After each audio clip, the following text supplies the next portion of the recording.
Hey, it's Steve Akley of the ABV Network, and here we are again, another video. This time we're going to feature 5 distilling geniuses. These are people that are way smarter than you or I.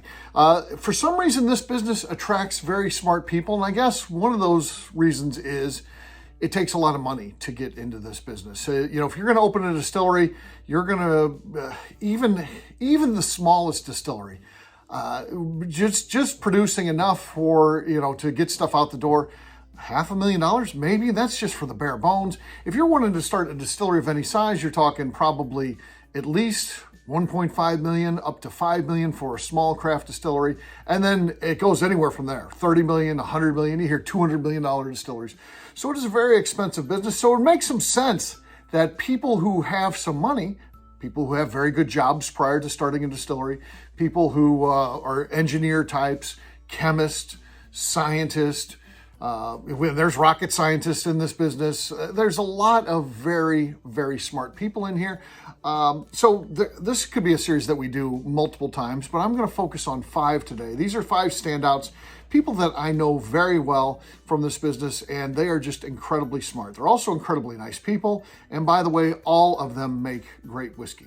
So a couple things before we get started. Again, the name's Steve Akley. I own a company called the ABV Network. We do podcasting, a lot of media stuff. Bourbon Show and the Bourbon Daily are 2 podcasts that you can listen to.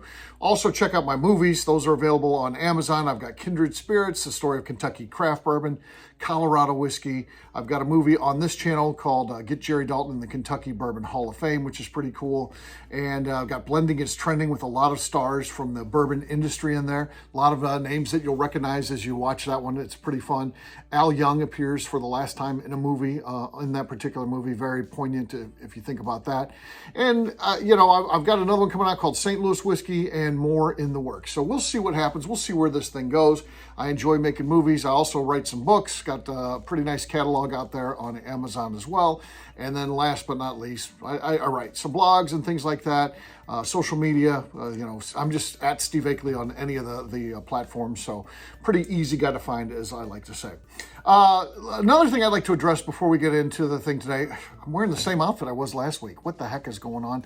Well, number one, I'm not Beyonce. There's not necessarily have to be, outfit changes between sets or things like that. So that. I want to get that out of the way, first of all. Second of all, I'm making 2 videos in one day. What are you going to do? It's going to happen from time to time. There's times when things are slow here. I can make a couple videos, and there's other times when it's busy and I might get a half a video in. And so there may be times when there's an outfit change in the middle of a video. You people just need to live with that. You need to deal with it. And if it's too much to take, I don't know, you're not going to quit watching, so maybe turn off the view and just listen. I'm not sure what you want to do. Just deal with it. By the way, Becca Sue Neely says this is her favorite shirt of mine that I wear. So, I got that. So it's a good shirt, so enjoy it. It's probably as good shirt as I've got. And by the way, that's not cocktails on there. It's not bourbon cocktails or anything like that. That's White Russians, because this is a Big Lebowski shirt. So you know what? It's pretty cool. You like the Big Lebowski? I do. So yeah, this is a very cool shirt. My daughter bought it for me. So sit there and be critical of something someone's daughter buys for them. Boy, you can be a real tool. Anyway, back to the show. So we're talking today about these 5 and pretty special stuff here. So the first one is Old Monroe. Adam Stumpf of Old Monroe, formerly the Stumpy Spirits. They went through a name change. It's going to take a while to, number 1, get used to that. Number 2, for that name to totally go away. Of course, there's a lot of things you got to do besides your website, social media, all your packaging all your products on the shelves have to sell through. There's a lot. You got to get people just used to saying it. I mean, I don't know how long I'll be saying Stumpy Spirits. I'm like, well, wait, it's Old Monroe, or hey, this is Old Monroe, the former Stumpy Spirits. But it'll take a while. So Adam Stumpf, just a genius. He went to Rolla, which is in Missouri here, University of Missouri in Rolla, and that focuses on engineering. So he's an engineer by trade. And of course, those folks tend to be pretty darn smart just in general. But Adam, I think, is a standout even within that field. So and he's done a lot of cool stuff. I mean, you look at all the work that he does at his distillery, that is done by him. And then his dad, who of course is this exact same way, can fix anything, build anything. He's got his brother there helping out with a bunch of stuff. But Adam is just one of these guys who's a true genius. He's also cheap, by the way. So the more things that he can acquire and then repurpose, he can typically acquire them for cheaper than if they're made for the distilling industry. So the things for distilling tend to be pretty expensive, and but if you can find something for that's, you know, for like a dairy farm or something like that, those tend to be cheaper because, again, it's an industry where they don't have as much cash to spend typically, and the pricing tends to be a little bit more competitive. So he's repurposed a lot of stuff like that. And then he had grown. He had you know, his first still, and, you know, of course it's easy to outgrow that. And then what happens when you're ready for your second still, you look at, imagine what your capacity is going to be, and you buy a still to meet that capacity. The problem is it doesn't leave you room for growth. So Adam's next step, as he's now learned this from the first two stills, I have to buy one that not only suits my needs today, but it's going to suit my needs 10 years from now, and I'm just going to make life easier for myself. So he, of course, begins searching the usual things, what other distilleries have for sale, inquires about a new still from Vendome, that type of thing, all too expensive. But what he sees out there on the internet, somewhere in the depths of the internet, he sees someone selling scrap copper. And in that scrap copper, as he looks through that pile of copper, he sees what he believes to be. He doesn't know because he's not there. This is in Belgium, by the way. So he can't even see the stuff up close and personal. But he's like, I think that's the makings of a still. I think that I'm buying it now for a scrap copper price. Now, of course, he has to then ship that over to the U.S. He has got to, you know, get through the logistics of that, which that can be pretty arduous. Not an easy thing to do, but he does that. 2 containers full of copper and just scrap. And he buys that, again, sight unseen, other than some photos. Doesn't speak the language to, you know, talk to the people that he does. He's using, you know, Google Translator to send messages. But he makes the purchase, works out the arrangements for the shipping, and it gets sent to him. And what ends up being a couple extra stills in there, some other stuff, some things he was able to sell off and make some money off of to recoup some of the investment, which is pretty cool.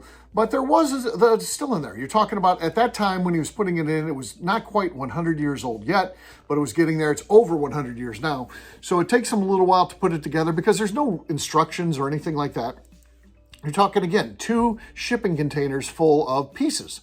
What goes with that? There's 2 other stills in there. What goes with that still or that still? He ultimately gets that thing together. There's some missing pieces, of course. There's some things just lost in time. He fabricates those on site. He gets it all up and running. And by the way, just having the still and running it like they did in, you know, the early 1900s, whenever this thing was going, that wasn't good enough for him. He, of course, had to make it all like still of today, all electronic, all computer-driven, so he could manage the still as Master Distiller does these days. And that can even be down to your phone. So he does all that programming and brings that thing up to speed, and now he is pumping out a lot of whiskey through that still. The new make, again, it's not old enough to have anything that has been in the barrel long enough, but the stuff coming off that still is incredible. He's done a great job with it. And that's a project that puts him in, just one for the ages. And that's just one example. He is, you look at the stuff that he does. And again, I said he's cheap by nature, but the one rule that he has, it's never cheap when it comes to the whiskey. The whiskey is where he wants to put all of his money, his investment, to make the best product possible. And he's just a guy, he likes research. He goes through old manuals, and we oftentimes will talk about how old whiskey tastes better. So he's researching what did they do. He does experiments with different meshes on when he's grinding his grains and stuff like that. What's the difference between making it smaller, making it bigger, that type of thing. He looked at adding ozone into the new make as it's coming off, stuff like that. Just weird stuff, just scientific type of things. Keeping everything in a paper journal. Just kind of like Dr. James Crowe, who I think is the guy who really started science of distillation in America. Dr. James Crowe was really the first person to bring that to American distilling. And Adam Stumpf is in that kind of regard today. So that's the kind of stuff he's doing. All right, the next one on our list is Neely Family Distillery. Royce Neely, the prodigy, the kid whiskey, the guy who just innately knew how to do it because his family had always been making whiskey. I honestly believe that. I believe that there was this great whiskey maker in him that needed to come out, and it wasn't, his life wasn't going that way at first. Like I said, he was looking at a corporate job and managing people, and he didn't like that, and he had this little bit of a distilling background in the story I told last week where he had done some distilling in college, and then he continued to be a hobby distiller after that, and, making whiskey from time to time. His dad liked the whiskey that he was making. And then he gets into the business, and I'll tell you what, the whiskey that he makes is special. And I knew that the first time I went in there. The first time I went into Neely Family Distillery, it's very different than it is today. You got a complete build out today. The place is fantastic. One of the real gems of Kentucky whiskey making. But the first time I went in there, very different. It was a much smaller operation. There was a couple of things that hadn't been added onto the building yet. He was fermenting in, plastic totes, that type of thing. Now he's got, cypress wood fermenters and stuff like that. Just very different. But I'll tell you what, the first time I tasted his whiskey, and the first one that, we're talking less than a year old when I was tasting that stuff. And I was like, this is special. This is good. This is different. And, we took that whiskey around to some people. Now, the average consumer, the people who just love those big heritage brands and exactly what they think Kentucky bourbon should taste like, some of them had a hard time with it. They weren't in tune with what Royce was doing. They didn't know. You had to get the right person. So when I took it to Jason Bronner, owner of Bourbon's Bistro, now owner of Buzzard's Roost Whiskey, but at that time he was just Bourbon's Bistro guy, and I did a pour for him, and he tasted that, and he's like, whoa, this is good whiskey. This is the kind of whiskey I want to make. When I start a brand, this is the sort of whiskey I want to make. This reminds me of old-time whiskey. And so I knew that I was right about that. And of course, as the stuff has matured, as it's aged, as it's gotten that time on it, I think there's many Neely fans out there. There's so many people that, for some people, this is the only whiskey that they can drink. And but Royce Neely is just literally that special. He just, for some reason, he's got the whiskey making gene. I don't know that they've identified that by science, but I know it's true. I know it's out there, and I know that he has it. He just has that ability to talk whiskey. And I can't say that there's other topics that he knows that much about. But when it comes to talking about whiskey, man, that guy knows everything. And then there's sometimes when you go into like an event or something like that, I think he's by nature a little bit on the shy side. And he'll go in, and as people are walking in, he tends to be a little bit quiet. And people are like, what's this session gonna be like? And then the bulb goes on, and it's like, start the meeting, and there it is. Then he's talking whiskey. People are eating out of the palm of his hand because he's just so intelligent. He knows that stuff. I think another indicator of what he does comes through this product. It comes through his absinthe. So he decided he wanted to make an absinthe. He talked to me and said, you know what? We need to document this. I want to make an absinthe, and I want to make the best absinthe that's ever been made. I've been reading up on it. I've been researching it. I think I'm ready to make some absinthe. And he makes like a test batch, and then we all try it. He has, all friends and family, stuff like that, try it. It's incredible. Such good product. I mean, it was different than any absinthe I've ever had. I loved it. And so he, takes the feedback from friends and family, thinks he's on to something. He sends it into San Francisco, World Spirits Competition, the Super Bowl of spirits competitions, and says, I'll see what happens with it. He doesn't even have a product out yet. This isn't even bottled. This label's not even designed when he turns that in. Guess what? He wins double gold. First company in America to ever win double gold. One of the few double golds in San Francisco in the absinthe category ever actually awarded. And he won the best absinthe of that year when he released it. And of course, there was controversy. So one of his fellow distilleries got jealous and turned it in, saying he doesn't even have a brand. He clearly didn't make that. He's using someone else's. So he had to document the whole process of how he makes it. He did it on video, made a second batch. They ran the spectrometer on what he had to verify that it equaled that, it met that. And of course, he was able to keep that double gold, which is very cool. Then he won double gold the next 2 years. Then he became the first ever platinum winning absinthe in the world. To date, the only one that's ever won that. So again, to do that, you have to win double gold. All judges have to agree that it's a gold medal winner. All judges. Now, one can't be like, well, it's pretty good, but I think it's a silver. If that happens, you don't win double gold. So he wins double gold 3 years in a row to win platinum, and just an incredible absinthe. And again, he had asked me to document this whole thing. It was all done. Within 6 weeks, he went from starting an absinthe journey to being, awarded the double gold, to being on his way to being the best absinthe that's ever been made. And I believe that. And he's just that special.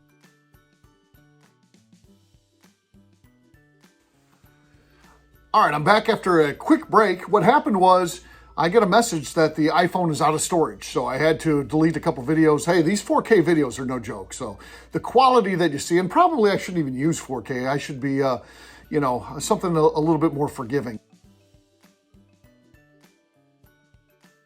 Back, just finishing up the story about Neely Family Distillery. Royce Neely sets out on this journey to make absinthe, literally accomplishes everything anybody could ever want to do in the world of absinthe in like 6 weeks.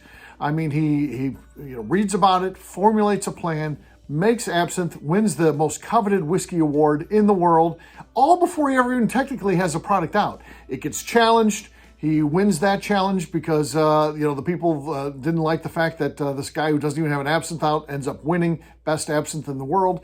And he ends up winning that challenge because he goes back and he makes it.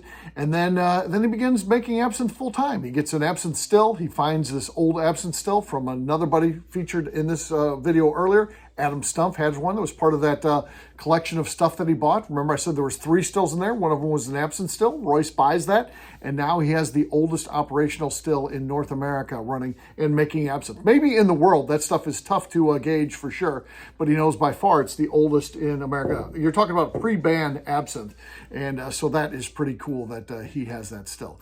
Creative guy, one of the smartest people in the world of whiskey, smartest people in the world of absinthe, really just in distillation in the United States. When Syntax Spirits, Heather Bean, she literally, I think, is probably the safest one to clearly identify as a genius because that's the title that she had going through school. She literally went to college at age 13. So this whole like Doogie Howser thing where, he went to a school to become a doctor as like a middle schooler, something like that, or maybe even younger than that, I don't know. Heather Bean did the same thing. Age 13, goes off to college, studies to become a software engineer, and she, graduates in, record time to get that done because she's just smart. And then she decides, she's not ready to go out into the real world yet and go to work. So she just keeps accumulating degrees. She just stays into college. Ultimately, she graduates about the same time anybody who would be her age, 22 or so at the time. She just acquires a bunch of degrees until she gets that. So Heather Bean, literally one of the smartest people that I know in terms of, book smarts and that type of thing.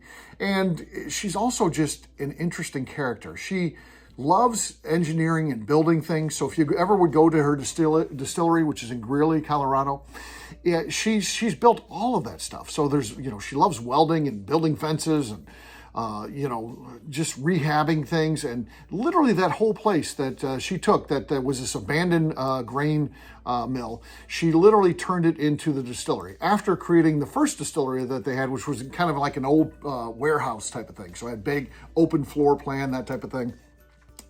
I thought that looked like a cool place, but she decides to go to the new place. It's even better. And then she's got all these big plans to make, some Airbnbs there and stuff like that. I don't know. Maybe she'll eventually get to that. But and to know Heather too is interesting because she is this genius and she does things just a little bit differently. I mean, literally, if you send an email to Heather Bean, she's not going to respond to you because you're typically probably going to be doing that during the day. She works like opposite of everyone else. So, at 3 a.m, you might get a response because she's just on different hours, thinks differently, does things differently, and literally just an incredibly smart human being. Makes great whiskey. This translates into some really awesome whiskey. It's a great experience going there too. They're really into cocktails and stuff like that. And they just do an awesome job. So Heather Bean is the one to look up and check out Syntax Spirits in Greeley, Colorado. Next one is also a Colorado-based distillery, and this guy right here, the guy who makes 3-chamber rye, Todd Leopold. I believe him to be the greatest American distiller. Now, that being said, that's active. If you want to look at the real list, and of course Jimmy Russell, who is still around, he's still active per se. He has the title, and certainly he is a big part of Wild Turkey and what they're doing even today, almost 70 years into his career. But he's 70 years into a career. I'm not sure how much time he's spending back working on the still and those type of things. But Todd Leopold is, and Todd Leopold, and I think this whiskey, the 3-chamber rye, that is the greatest American whiskey right now. I just feel like that's something special. This whole idea of having a 3-chamber still, and Todd's story is great. There's a YouTube video on that. I'll put a link to that in the description of this so you can watch that video. That should be mandatory watching if you are an American whiskey fan. It's unbelievable. But the gist of it is Todd Leopold. Hey, how you doing? Okay, another break there. I had a customer come in, as you could hear, as I had to jump out and assist that customer. And that happens. I tell you what, we need that. If that doesn't happen, this whole place here doesn't happen, I'm not making videos, none of it. So we appreciate our customers coming in, and we do this while business is open. So there'll always be those sort of things coming up. And the more you see that, probably the more better business is going, and that's a good thing. So back to the story of the three-chamber rye. Why I think that Todd Leopold is so important in American distilling, the fact that he came up with this idea. You know, he was reading through an old-time manual, and he was looking at this manual of this distillery that is in Peoria, Illinois. At the time, the largest distillery in America. So not Kentucky, Peoria, Illinois, right there, biggest distillery going. It's still there today. It just is an ethanol plant. It's not, so they're distilling, just not distilling whiskey anymore. And so he's reading through this manual that they put together. And within this manual, he notes that there are column stills there, and there's also one. I think they had like 2 or 3 columns. You can check that out, and you can make comments below, which will help our comments and helps new people find, these videos and stuff like that. By the way, it's a good time to remind you to subscribe, to like this video, to hit the bell notification, and leave those comments. And we'll put it right here. You can see it right here now, and just that reminder. So do that. Even if you have to take a break from this video, do that right now, and then other people will be able to find this video. It helps with the algorithms that we, again, don't know what the heck's going on. So Leopold decides that as he reads this, there has to be a reason. Why do they have this still that makes rye whiskey? Because you can make rye whiskey on that continuous column still. Matter of fact, plenty of it's being made today on a continuous column still. But the reason in his heart, he knew why that was happening, was the fact that it must make some really great whiskey. Why else would you have a still that is notoriously inefficient, hard to manage, hard to operate, unless it made really great whiskey? So his idea was, you know what, I have to get me one of these. And of course, there's nobody utilizing one in the United States anymore. There are some decommissioned ones. I think one makes rum, and there may be another one somewhere in another country. So he decides he needs to get one of these himself. He reaches out to Vendome, the world's greatest still makers right here in America, and they say, sorry, we don't make those anymore. And he's like, well, I know you did. And of course, they're like, yeah, we did, pre-prohibition.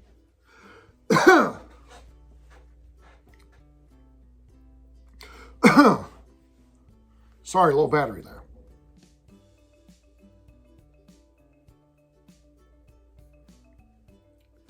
So he reaches out to Vendome, and they're like, sorry, we don't make these stills. And he's like, well, you did. And they're like, yeah, we did.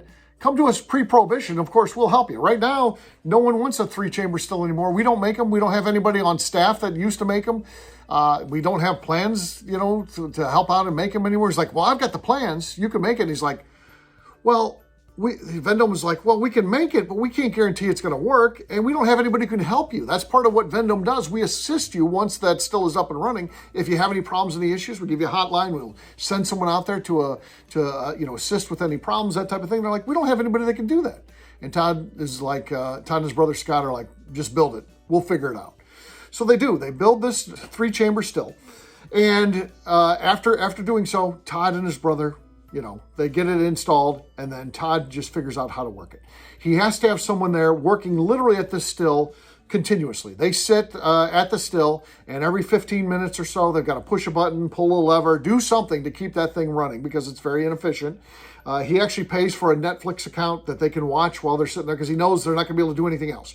You can't be like, I'm going to do this, and I'll be cleaning up over here, and because if you get distracted, you miss pushing a button or lever, it's going to ruin the whiskey. So they have to only be there. So he sets them right there, sets a timer, and they can watch Netflix in between those 15 minutes and watch their shows. So they run through that process, make the whiskey, they lay it down, and it tastes like it's really good coming off there. And then 4 years into it, they release the first ever 3-chamber rye. And that stuff is so fantastic. It's so different than any other whiskey I've ever tasted. It literally, I like to say, tell me about the tasting notes. Steve, this sounds interesting. Tell me about the tasting notes. The answer is yes. They're all there. Literally every tasting note that you can come up with, sweet, savory, floral, it's in there, oaky, everything that you can come up with. Cherry bomb, peach bomb, it's all there. You just got to look for it. Raspberry, some people get like blueberry. All those tasting notes and so much more are in this whiskey. I truly believe it's the greatest American whiskey, and Todd Leopold's doing that. And it's not the only thing that he's doing. Right now, you could get the genius, moniker just by doing that. But, he's doing a lot of other things. He's, floor malting, which is something that really isn't done in this country anymore. He's doing it on probably the biggest scale in American distilling. I know there are a couple other small craft distillers that are doing that, but he's doing it on kind of a large level because they do put out a lot of products. They do use a lot of malt. So he's doing, he's created a whole floor malt operation.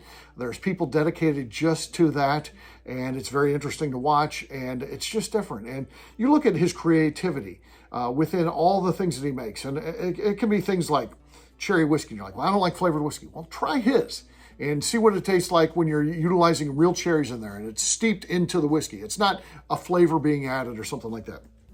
Really good stuff. He's now making a bourbon that's been finished in some of the 3-chamber barrels. And I understand that he's getting ready to try some bourbon on the 3-chamber. So all these things are things that I want to taste. He's got some brandy he's doing on the 3-chamber. He's just, really, literally one of the smartest guys in bourbon. Very humble, low key. You don't necessarily see a whole lot of them out there. There's other people that do a better job of ringing the bell, tooting their horn, whatever you want to say, than Todd Leopold. But Todd Leopold's just a distilling genius. He doesn't need the accolades. He doesn't need somebody like me talking about him to blow smoke up his butt to tell him how great he is, because he's just great. And that's maybe what the great ones do. They don't need all the accolades and things like that. They're just out making good whiskey every day, and that's what Todd Leopold's doing.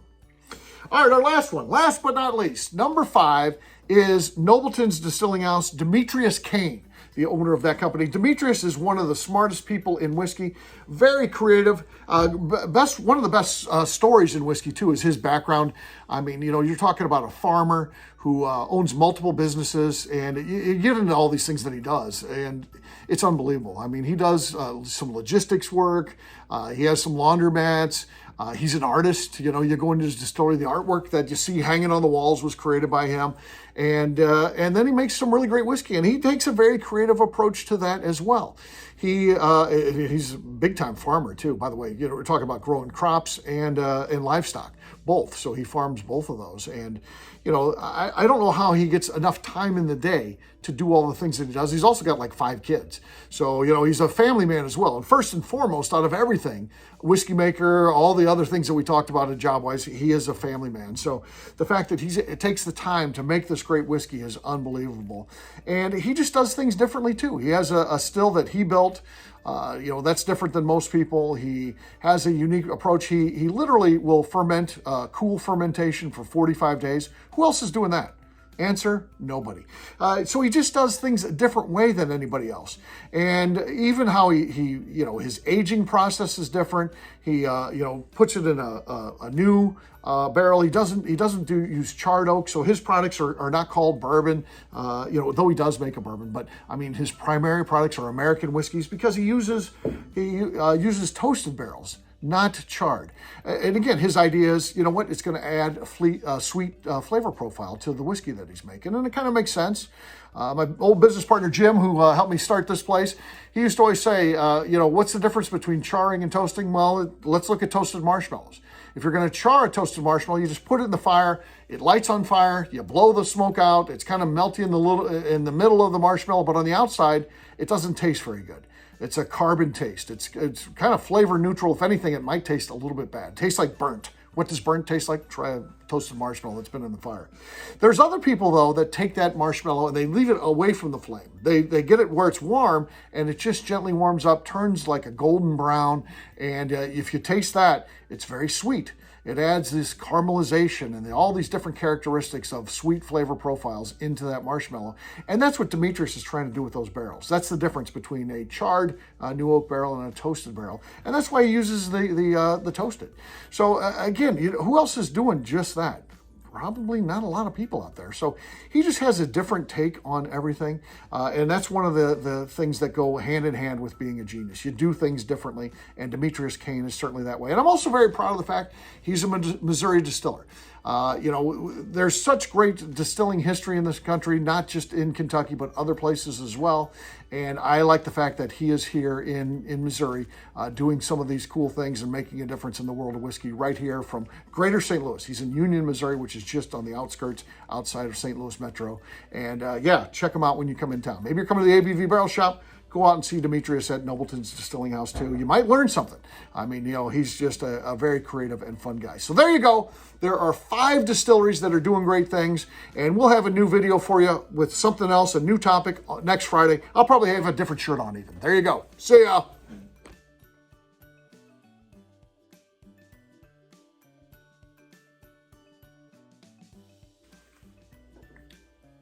All right, had to take another break there. Had a customer come in, and of course, are you kidding me?